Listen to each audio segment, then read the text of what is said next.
Hello, this is your host, Todd Lewis of the Praise of Folly podcast. Today, I'm joined by Right Ruminations is this our sixth episode of the Parthenon? Well, we've done all of them except paleoconservatism now, so this would be six, yes. All right, so we're almost done with the Parthenon here. Now, Paleo-Libertarianism more could be argued to, for example, Lew Rockwell in his on his blog, LewRockwell.com, Karen DeCoster wrote an article, Paleo-Libertarianism, and in 2003, and argues that it harkens back to the old right, like the Alfred J. Nock, the sort of anti-New Deal right from the 30s and 40s. But as a modern movement, it probably gets started in the 80s. Its most famous flagship publication was the R, Rothbard Rockwell Report. That thing was just straight up race realist alt-right, full stop. I've read some of that stuff. I'm like, whoa, Lew Rockwell said that?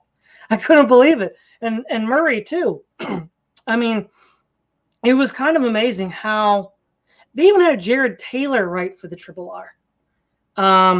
I think Murray Rothbard even said positive things about David Duke. So, and then it kind of, the charting of its decline is most famous on VDARE, published by Arthur Pendleton, 2008, Lew Rockwell and the Strange Death, or at least Suspended Animation of Paleo-Libertarianism. VDARE basically argues that the reason why that title was abandoned by people like Lew was with the rise of the Obama presidency, it was considered hip to be more left-wing. So, issues dealing with people of color and the war and the Iraq and all that stuff became more, the idea was, this author was saying that the libertarians thought they could gain more converts to their ideology by sort of putting some leftist window dressing on. Obviously, that didn't work. Socialism and left-wing values are not at all compatible with libertarianism. And then that's ultimately led to the split between right and left libertarians of today. So why don't we begin with how do you sketch out the genealogy or history of paleo-libertarianism? Well, like with a lot of these ideologies, you can basically go back indefinitely. I think that its earliest roots kind of have antecedents in earlier parts of English history with respect to people like Lord Acton and also some continental figures like Gustave de Molinari.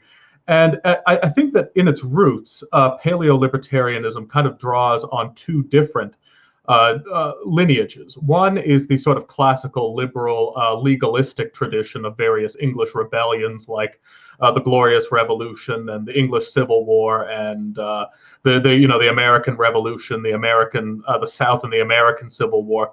But then there's this more radical element that seems to proceed from the levelers at the time of the English Civil War that Rothbard was a fan of. And basically, the anarchist tradition associated with people like Benjamin Tucker and Lysander Spooner.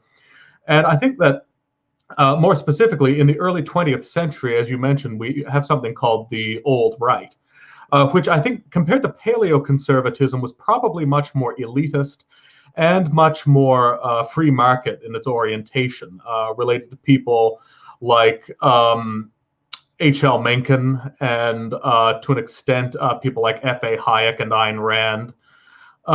And also you might say the kind of culture of the 1920s rebellious intelligentsia, many people who opposed World War I and II, who opposed the New Deal, which, by the way, in the 1920s or in the early part of the 20th century was not a popular combination of views, right? People who opposed the New Deal tended to well, yeah, they did tend to oppose the war, but there's a sense in which later on, kind of America First Republicans would later go on to be kind of people who supported things like the Civil Rights Act and that kind of thing.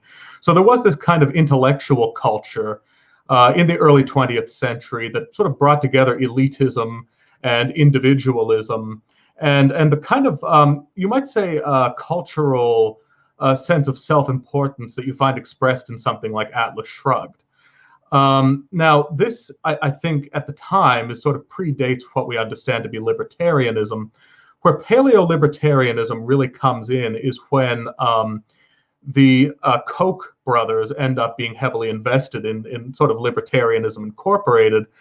And this leads, even though at first there was a kind of entanglement between them and people like Murray Rothbard, at the end of the day, I think that libertarianism kind of breaks down into three branches. One is the sort of what we might call left libertarians, associated with things like the Acton Institute or, once again, the Koch Foundation, the Cato Institute, things like that. Sort of mainstream libertarianism, also associated with the Libertarian Party. On the other hand, you have the Randians, who never actually call themselves libertarians, preferring the term objectivist. But what the Paleo-Libertarians are is that they are the descendants of the followers of Murray Rothbard, who tend to often, but not always, embrace a radical form of anarcho-capitalism, isolationism, and rejection wholesale of the political establishment. Now, these people, I think a large part of their ostracization is the fact that they oppose the Vietnam War, which is what led to Buckley being booted from National Review. For a time, Rothbard kind of adjoins himself to the New Left because he sees them as participating in a common battle against the American empire. But then later on, he and Lew Rockwell and Hans Hermann Hoppe and other Rothbardians joined with the Buchananites in the John Randolph Club, where you have the famous Paleo Alliance. And I think that's really where the term paleo-libertarian as such comes. That is, the outreach to the left didn't work ultimately, so there was a new attempt to what they called reach out to the rednecks, where basically paleo-conservatism enjoyed this kind of parallel in paleo-libertarianism. Now, after that fell apart because of various tensions in personalities with people like Hans Hermann Hoppe and Tom Fleming, the libertarians largely go their own way after that. And I think it's largely part of their kind of storming out of the paleo room that leads a lot of them to drop the prefix paleo. And this is further consolidated during the presidential candidacy of or runnership of Ron Paul, because it's being presented as its own brand, kind of to the hipsters of the era. So at that point, it's no longer let's reach out to the rednecks; it's let's reach out to the hipsters. And then I think after the fall of Ron Paul, since then, paleo-libertarianism has been left in a kind of limbo, where it no longer really has the luxury of a popularity contest. And so in light of that, I think a lot of people have kind of gone back to being like Swithin, for example, to basically rethinking the paleo-libertarian label. And I think there may be people more recently who are taking up that label again. Now, technically, I don't know if he uses the label, but the Triple H, Hans Hermann Hoppe, has more or less always been a paleo-libertarian. And his Property Freedom organization in Turkey is sort of, you could say, a paleo-libertarian think tank, because in a sense, he was a part of the right libertarian split with the left libertarians. I think he called Jeffrey Tucker a communist at one point in one of his lectures. So, it gets real when they start calling each other communists. I'm sure Jeffrey thinks the Triple H is a fascist. So, that's how the game is played. But I think really, and this is interesting, right? Because Hans Hermann Hoppe, as sort of the ipso facto paleo-libertarian, he's been really important with like the NRX alt-right libertarian pipeline. Maybe not intentionally, but a lot of his, like for example, the forcible removal meme was popular with the alt-right and the NRX crowd. So in a lot of ways, keeping that alive in the way that he has, Hans Hermann Hoppe has also provided an outlet to the broader dissident right community. Well, it's interesting that you bring that up, because I think that the Freedom and Property Society, which, by the way, puts out a lot of good material. I mean, courtesy of Sean Gabb, I think all of their lectures are recorded and posted in chronological order on their website. So I think there's a certain treasure trove there. But it does seem to me as if the Freedom and Property Society is sort of the last surviving remnant of the Paleo Alliance in some senses. But it's basically a John Randolph Club 2.0, where this time the libertarians get to be in charge instead of Tom Fleming. And I think that speaking on your observation about the NRX pipeline, I think it is because Hans Hermann Hoppe is so anti-government that it's basically come full circle. And it would seem that what he is advocating is kind of a loophole in the non-aggression principle, whereby the observation of the non-aggression principle could be used to replicate something like a reactionary society. So in other words, this idea that Moldbug has, and it's not really a coincidence that Moldbug came from this kind of libertarian environment, is that basically the kind of demands of the futuristic aspect of the NRX, where it's dictatorship by software company or corporation, can basically be satisfied within the context of the non-aggression principle. And as a kind of adjunct to this, you have the whole topic of free cities. And there are places that tend to adjunct themselves to city-states like Singapore or Hong Kong or Dubai, where there will be a corporate sector of some kind that's kind of like a free trade zone. So states kind of allow states wanting to benefit from the prosperity of a purely free market system will allow sort of business zones to operate in close proximity to themselves. And actually, that's one of the reasons that Dubai has managed to become financially successful, despite the fact that it's under Sharia law, because the corporate sector or the business sector, the free trade zone in Dubai, is not under Sharia law. So, take that to mean what you will about the actual Islamic principled integrity of the leaders of Dubai, that they've basically set up a Sharia-free zone so that they can make money off of it. But I think that it's zones like that, sort of business zones that are kind of moderately authoritarian, but sort of kind of almost post-bourgeois in terms of their psychology. I think that's kind of what the sort of NRX paleo-libertarian hybrid is pointing to. And I think that the term Hoppe favors is a private property society. Well, in a lot of ways, I think Meiji Restoration Japan is a good example of that. Sure, I don't know that much about the specifics of that situation, but there are all kinds of these sort of quasi-city states that in a sense, it's not a bad idea. I mean, I'm trying to be objective here, but the idea that a response to globalism might be to try to invest in highly localized but also very efficient concentrations in business power. The major challenge for that, of course, would be self-defense. And of course, in the face of the modern state, these communities cannot survive if the states that create them don't want them to, unless in the future they're able to solve the defense question. I think that would be the biggest obstacle. I mean, if they become the East India Company, then yeah, I guess they're pretty good, but we're not there yet. The other thing about paleo-libertarianism is the triple R. The triple R really is sort of like the database gold mine of paleo-libertarianism. If we look at the positions advocated in the triple R, they're again private property, free market oriented in that sort of economic capacity. But they take social issues that are practically alt-right when it comes to race realism, basically MGTOW when it comes to sex and gender. I mean, it's basically the alt-right where all these elements of sexual marketplace dimorphism, it's already assumed in a lot of these articles. Race realism is assumed in these articles. I guess, in a sense, that's the paleo part of paleo-libertarian. The paleo is a more conservative may not be the right word, though within the context of the 80s, it was conservative. Because obviously in the 1920s, progressives were race realists. So I don't know if it necessarily makes you a conservative, but within that context, it did.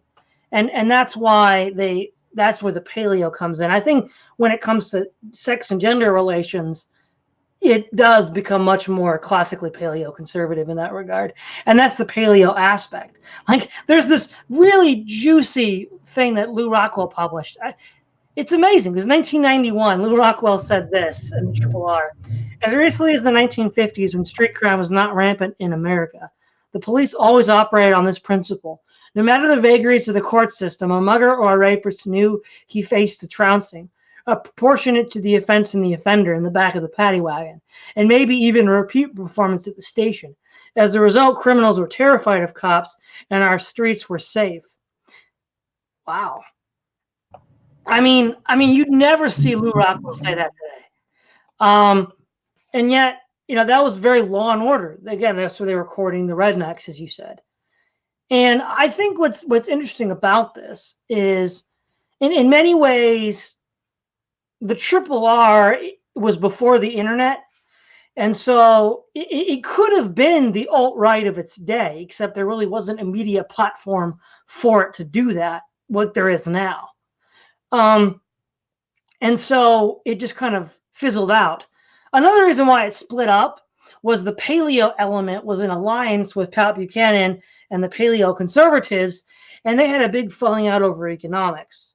Pat Buchanan was an economic nationalist that wanted tariffs and protections for American workers, whereas the libertarians wanted free trade and all that stuff. And so they sort of lost focus. Like, what were they really in this for? Was it to defeat the left, or was it to, have free market, dogma triumph? And they ultimately chose free market dogma. And that led to the splitting of the paleo from the libertarian. Well, I mean, there's always this kind of curious question about the motives of the people who are in and around the circles we associate with Pale-Libertarianism. Because, as I said, Rothbard started out kind of cooperating with mainstream Republicans like William F. Buckley. Then he joined the New Left. Then they had the Paleo Alliance, and then they had the whole Ron Paul thing. So a lot of it does seem very strategical and you might say convenient. But at the same time, I do believe that there is more ideological investment in it than that, because they've always been opposed to political correctness. Now, sometimes they in more recent iterations, they may have tried to backpedal from that a bit. But there was a great moment on the Tom Woods show just the other day where they were talking about about the left blaming differences in pay equality between different groups on basically oppression by white men. And Lou Rockwell was basically on the verge of coming out and talking about race realism, and started talking about how, well, of course the Japanese make more money, they have higher IQs than everybody else. And so, and Tom just backpedaled from that so quickly. It was just hilarious to watch that, and also to just have a glimpse of old school Lou Rockwell. And also something that suggests that this attitude goes back a little bit further is that Rothbard in the 50s actually wrote that that the police did have the right to rough up prisoners in the process of their interrogation, but then the police would have to go to jail if it turned out that the person was innocent. Now, I think that position is just ridiculous, but it kind of goes to the extent that, that's my normie Republican side coming out. And so what it seems to me is that the relationship between far-right views and libertarian views, in particular paleo-libertarian views, the extent to which the paleo is or is not strategic is always something that comes down to individual personality, I think. And I think it's very nuanced. Now, an additional thing I want to say is that I'm not entirely sure that it was Pat Buchanan that broke up the John Randolph Club, or differing opinions on him. I get the sense that it was more of a personality thing, because I know that basically Hans Hermann Hoppe came out and gave a speech where he basically lambasted the paleo-conservatives for not being willing to really discuss the issue of tariffs. And then there was a reaction to this, and the group drifted apart. And now Paul Gottfried's version of this story, and he's on the conservative side, but he actually vouches for the libertarians and said that it was, in his words, an unnamed individual who did everything he could to acquire power within that group. And of course, everybody knew immediately he was talking about Tom Fleming. And the kind of the secret, there are always these secrets in life, these like things that you wish you could know, because Hans Hermann Hoppe has also gotten up and said, I can attest to what Paul said, that Tom Fleming is indeed a very difficult man to work with, and I could tell you some stories after, but I wasn't there, so I didn't get to hear the stories. But maybe one day I'll get the full scoop of what happened, as sinful as that may sound. But I think there's some ambiguity. I don't really think, I think everyone loves Pat. And I think Pat just his issue served as a catalyst for what probably amounted to other personality difficulties, because I don't really think that Pat Buchanan is the type of person who really is all that conflict oriented. No. I wasn't indicating that Pat started any fights, but from what I used to read is libertarians like Lew Rockwell would constantly argue about tariffs and free trade, and ultimately, because Pat Buchanan was not under the free trade dogma, they didn't want to do with him anymore. I don't, it might have been more than that, but that's to the extent that I understood it from what I was able to read at the time. And what I think is also interesting is if you look at the shift in 2008, the strange death of Pale-Libertarianism, as Vider points it out. There was a moment in the early 2000s when I was, I guess you could say, a fusionist, and really did like the Mises Institute and Lew Rockwell. In part because this was the tail end of the Triple R mentality. I didn't read the Triple R; it was before my time, but they were still operating on the Triple R mentality, and then they just shift hard left, and that's really when my souring on libertarianism began. I felt like it was a bait and switch by unprincipled charlatans. Oh yeah, you take this conservative law and order. Friendly to Christianity, if not yourself a Christian attitude that, say, Murray Rothbard did. And then all of a sudden you flip, you're talking about white privilege and how free trade is good for low income, people of color, and how, free trade is really feminist because if you discriminate against women, then you'll lose money in the marketplace. And then they just go full leftard. And I'm like, you're the same guys like 5 years ago were like, praising these conservative figures. And I just like, well, A, I don't like where you're going. And B, I don't trust you anymore. Well, you kind of have an analog for this with the paleo, or for the paleo conservatives with this, which is the American Conservative Magazine, which was initially founded as a kind of populist, broad tent magazine for which Richard Spencer was an editor.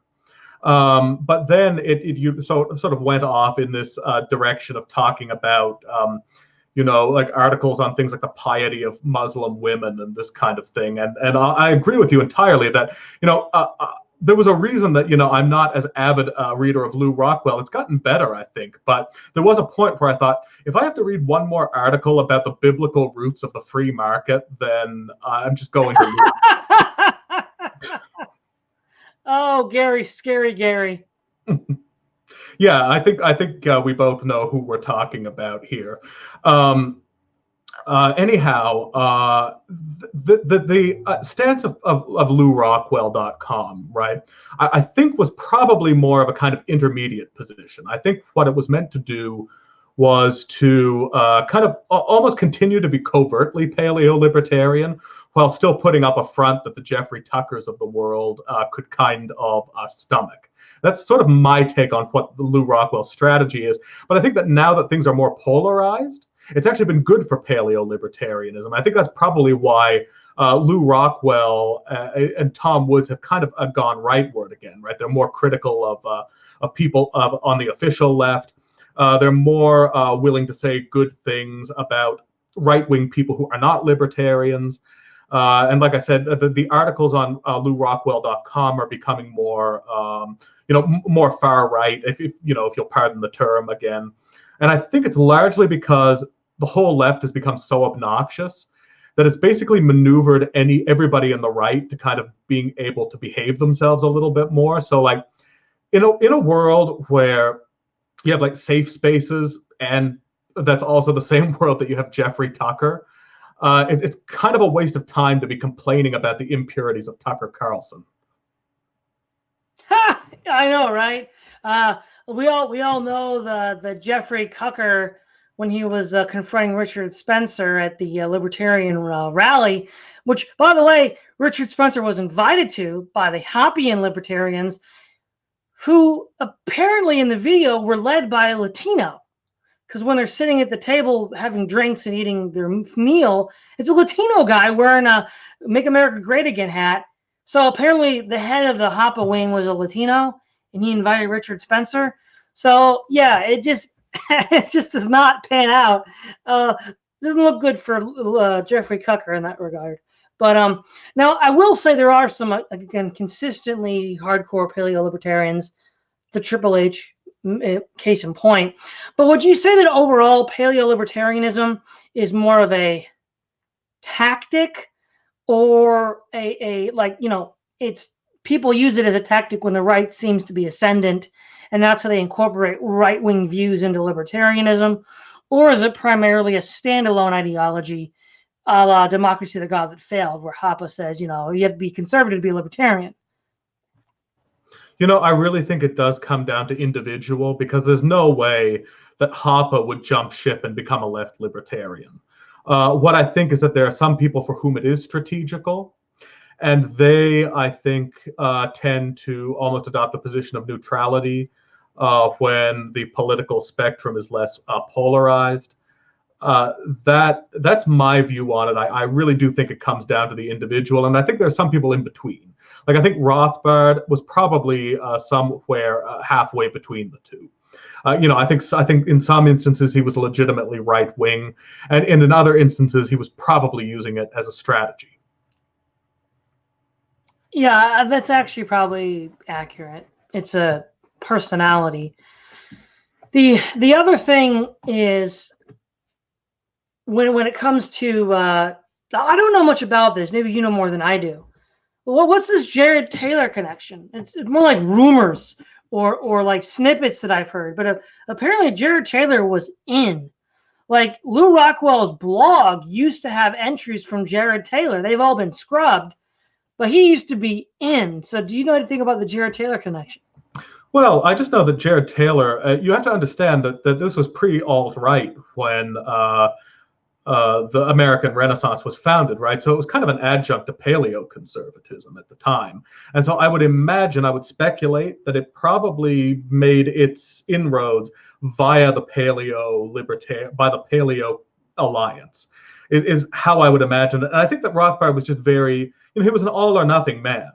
So when he decided to establish his bridges, right, he established them solidly. So, anybody who's willing to come out and praise David Duke because of who he's against is probably going to be all right with Jared Taylor. Now, Jared Taylor still attends the Property and Freedom Societies, I believe, or did until very recently, right? He has many speeches there.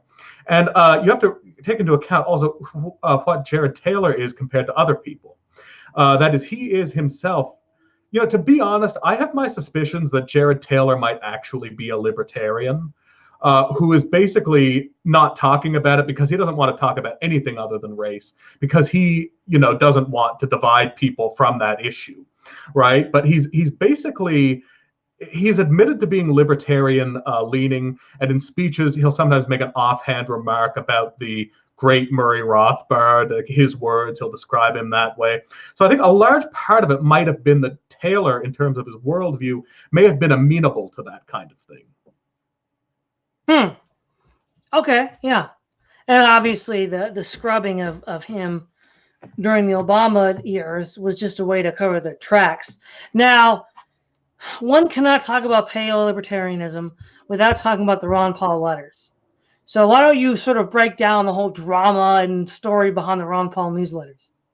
Oh, well, the newsletters were something that were published in the sort of the paleo-libertarian days when it was still called as such, sort of in an earlier iteration of Ron Paul's political legacy. And they were basically, you can find the Young Turks complaining about them, if you have the stomach to go and look at that. And basically, he calls Martin Luther King Jr. Day Hate Whitey Day. He basically says that, it almost has like the tone of something Paul Gottfried would write, like that the left encourages its ideology by holding days of rage.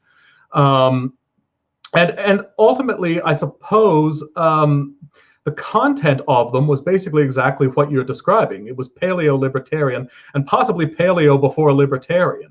I think there were even mentions of things like wanting gays to get back in the closet and that kind of thing. It was pretty... it's like almost stuff that I'd be worried to quote some of it in the YouTube's current situation, because I wouldn't want to get your channel in trouble. But that's the gist of it. And then there's the whole question of who wrote them, because neither Ron Paul nor Lew Rockwell wanted to own up to them in 2008 and then 2012, I believe, when Ron Paul was running for president. My suspicion is that Lew Rockwell wrote them, and it seems to have him written all over them. That's my opinion. Well, I think the important lesson to learn from the Ron Paul newsletters is never walk it back, never apologize. The left never does it. Donald Trump never does it. So if you want to survive in politics, never apologize, never walk it back. That seems to be the moral of the story. Yeah, for all the things that have been said, bad things that have been said about Vox Day, he in his book about how to deal with SJWs, he basically says, never apologize to them, because that's when they want to cut your head off and parade it around the town square. And, my policy is, first of all, there's nothing wrong with apologizing in earnest, right? And that's not really an apology. What I would say is only walk something back if it's due to a legitimate change in your belief system, and not to appeal to other people, because it won't impress anybody. Yeah. And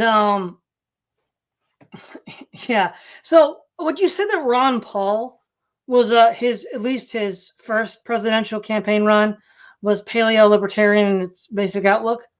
The reason why I asked that question is when Ron Paul retired from, was it the Senate or was it the Congress? Congress. So his son's a senator from Kentucky. He was the congressman from Texas. Right. It gets a little confusing. But he said in his farewell address that the only people that he had faith in that could save America were homeschooled people. And we know what he means. That's a dog whistle for Christians. Because, Christians pioneered homeschooling, and he doesn't mean hippies. He doesn't mean the unschoolers, eating tofu in California. He means Christians. And so I wonder if that's, if Ron Paul was always a paleo-libertarian. Well, I think that always was an element of him, because I remember at the time I was kind of full-on paleo-conservative. I read Pat Buchanan's books. I subscribed to Chronicles magazine. I never went through with it, but I even was pursuing the option of spending a summer in Rockford, Illinois at one point. In retrospect, it probably wouldn't have really been all that I imagined it to be. But that's beside the point. I think that the same way that people on the alt-right could kind of sense that Donald Trump that was dog whistling to them on a certain level, even though he was obviously distinct from them. I think that paleocon Christian type people could basically sense that Ron Paul was doing the same thing. Because even though my views were very different, there was just this sense of course, this is the person who's on my side. Whereas if I looked at somebody like Rand Paul, that was not nearly as obvious, even though he was the one who was more adamantly Republican. Yeah, exactly. And the other thing that I think helped that for Ron Paul was he would also, whenever he would be forced to talk about a social issue, he would generally have a two-step process. He would generally say that so for example, I think he was behind the Defense of Marriage Act. He would say, okay, my personal beliefs are otherwise conservative, but as a libertarian, I think it should be solved at the state level. So if you're a Christian or a conservative, you're like, oh yeah, Ron Paul's basically one of us in his beliefs. He just has some libertarian ideas he throws out there to get elected. That's sort of how I think a lot of us viewed it. And you're right, with Rand Paul, it's not at all self-evident. To the same degree, Oh, well, yeah, that's true. Now, Rand Paul, I think, has gotten a lot better in recent years. And actually, lately, I like him better than Ron Paul, because I get the sense that he's basically riding the tide of right-wing reaction right now. And he's Ron Paul, or Rand Paul almost seems like, sort of like half Ron Paul, half Trump, half the person that he used to be right now. Or, pardon me, 1/3. It almost sounded like the Man Bear Pig from South Park. But yeah, 1/3 Ron Paul, 1/3 who he was, 1/3 Ron, and 1/3 Trump. And I think that, in large part, this is because he's more of a politician, right? Which is why he's been, more successful. It's why he has the president's ear at times. I do wonder if kind of springboarding off of this, because we're talking about different types of, you might say, different frameworks of paleo-libertarianism, if you would at all be interested in going through the kind of the different approaches to their thinking in terms of like sort of the three types of paleo-libertarian epistemology. I don't know if you would like to talk about that. No, yeah, go ahead. We can go there. What do you think? What do you identify as the three modes of paleo thinking? Well, the reason I bring it up is because we're talking about people like Ron and Rand, right? And they are really fall into the kind of constitutionalist camp, where basically they're legal positivists, right? And they come from the kind of school of thinking of people like Mel Bradford and John C. Calhoun, Thomas Jefferson, and John Randolph of Roanoke. And I think that's one of the reasons that they appeal to the paleo crowd, is because they basically regularly make constitutional justifications. And then you have the kind of the more traditional libertarian form of apologetics, which is basically comes from John Locke, and then specifically Ayn Rand. It kind of goes from Locke to Rand. And then filters down to Murray Rothbard. And this is the kind of like the idea of the purpose of man, right? The purpose of man is to use his mind, and it's a very tenuous chain of logic. The purpose of man is to use his mind to basically find a rational, non-coercive means of providing for his own survival, and therefore any attempts to limit human behavior coercively are antithetical to the natural purpose of man. And then you have potentially even the more tenuous and third form of non-aggression epistemology, which is the Hoppian argumentation ethics, which is basically that you're arguing, and sometimes when I replicate this, I think I have to be getting something wrong, because it just sounds so tenuous. But I think that the gist of it is that by arguing in favor of coercion, you are in contradiction of yourself, because you're arguing non-coercively for coercion, and therefore defeating your own mode of action. And so it's more of a kind of almost a categorical imperative kind of argument. And so those are the kind of the three approaches that I see. What are your thoughts about that? Well, the constitutional approach has probably been the most effective in real terms of getting people on board with either paleo or libertarian ideas. And now it's not making a sort of absolutist first principle claim. So since its origin point is more modest and its claims are more modest, it's potentially more useful, and any criticism of it would be more modest as well. I think there are some criticisms that can be made. For example, the fact that the Constitution Some of the criticisms pointed out by the anti-federalists were absolutely correct. The power of the judiciary, for one. They predicted that a civil war would happen because federal and states' rights were not distinguished clearly enough to avoid such a conflict. But on the whole, I think it's probably the best of the three. The second one sounds very objectivist, right? We have to use man's reason to... I mean, again, I don't see why the premise that man must use his reason to survive indicates he must follow the non-aggression principle. I mean, it might be the case that using your reason to lie, cheat, and steal would be just as suitable for your own survival. Now, the argument might be, well, yeah, but what if the shoe's on the other foot and people can get back at you? Well, yeah, the discipline of constant interaction. But if you're a dictator or like a crime boss, who cares? No one's going to touch you. You can just do whatever you want. And I think the most absurd is argumentation ethics. It's basically circular reasoning. Bob Murphy did a very good article debunking the argumentation ethics in the Libertarian Journal. I forget when it was published, but when I read it, he basically argued that when you look at it, it either proves too little or too much.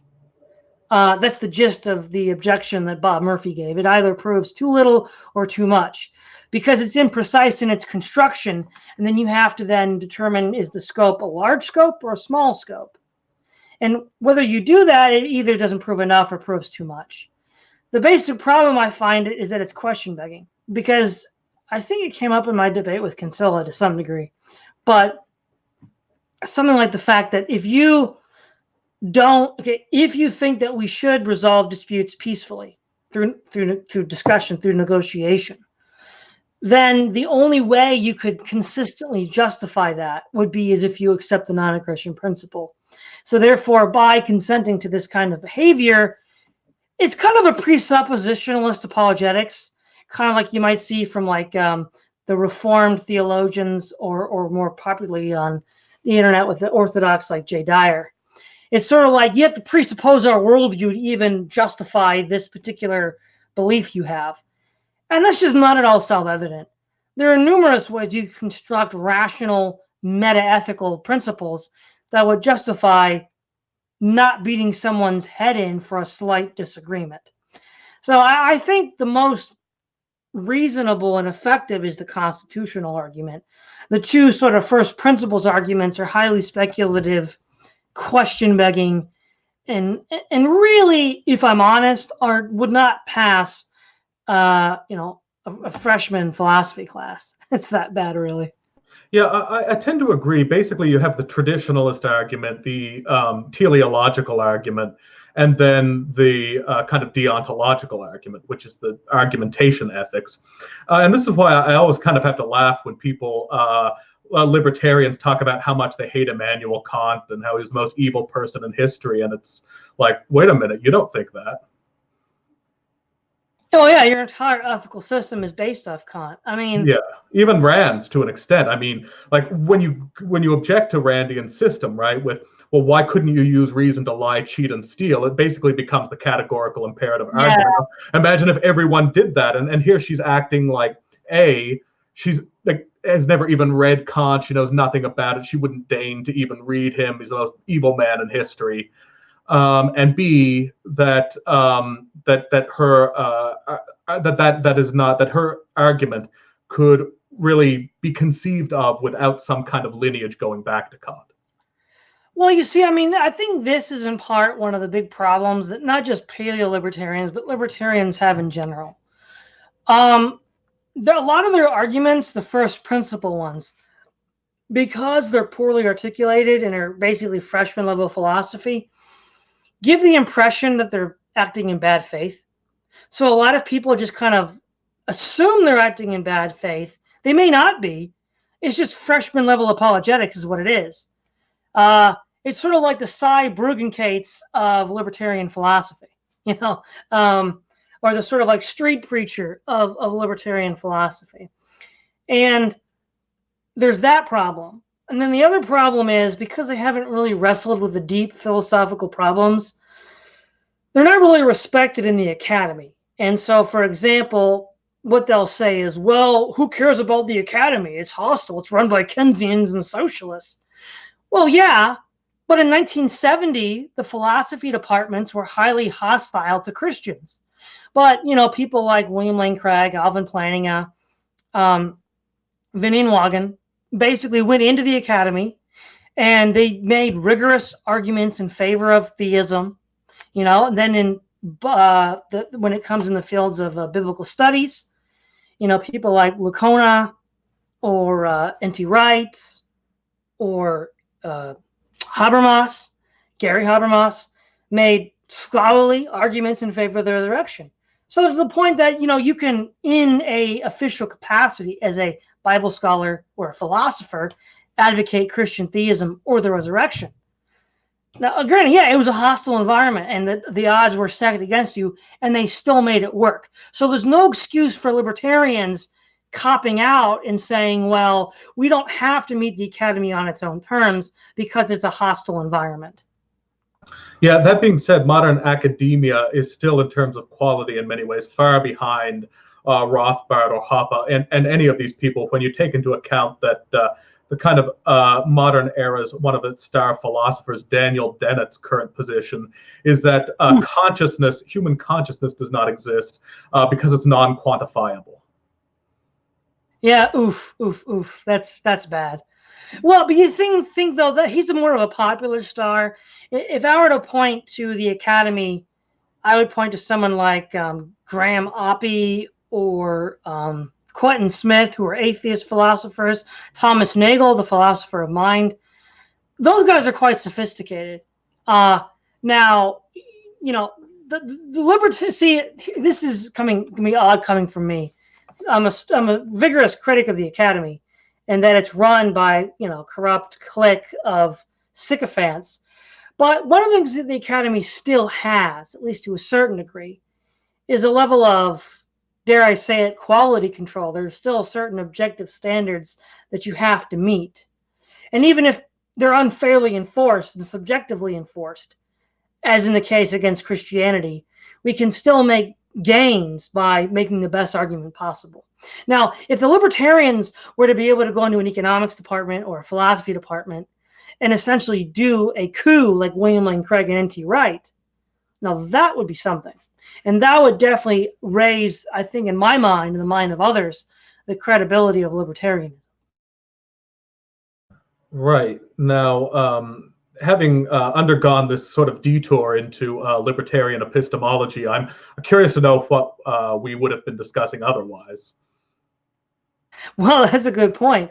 I guess another question would be, to what extent, if any, does Donald Trump's presidency in galvanizing public opinion help paleolibertarianism? Well, it depends on how you define help. Help them in the sense of actually becoming ascendant according to their own standards, not very much. But I think that it has, you might say, reintegrated libertarianism into some kind of meaningful political participation. Because, of course, you had the Scholars for Trump article, which was, I believe, co-authored by Walter E. Block and Paul Gottfried together. You also have Lou Rockwell basically coming out and sort of being a quasi-Trump supporter. And recently, I was actually listening to the latest episode on the Tom Woods show was the discussion about the career of Paul Gottfried, which I recommend heartily to everyone. That was a very good episode. In which, at the end, apparently, there's something that Paul Gottfried has planned in conjunction with the Mises Institute, which they hinted at it. They weren't able to give details, which is some kind of, it sounds like some kind of attempt to reestablish something of the old Paleo-Con, Paleo-Lib alliance. So I think that you might say the ascendance of Trump has sort of led to a rise in the tide of the right more generally. But I think that this is also in concert with the threat from the left, with the left being so erratic right now, that it's basically gradually forcing people into cooperation. But I think that the Trump phenomenon, much like the Buchanan phenomenon, serves to not only facilitate the activities of paleolibertarians, but I think also, at the risk of sounding condescending, helps to kind of give them some perspective on where their place is, respective to all of these other groups, and that, you know, they're not going to succeed by a dogmatic insistence on everyone else believing what they believe. Yeah, this is one of the problems of libertarianism in general, and probably explains the ultimate collapse of Pale-Libertarianism around 2007, 2008, is that you can't expect to get everything you want all at once in this current environment. You're going to have to prioritize your goals. And, you know, these are the non-negotiable cores we're going to start with, and then we'll negotiate and wiggle on some of these other issues. So, for example, I think from a libertarian point of view, it should be self-evident that anti-authoritarianism is the non-negotiable and the free market dogma is the negotiable.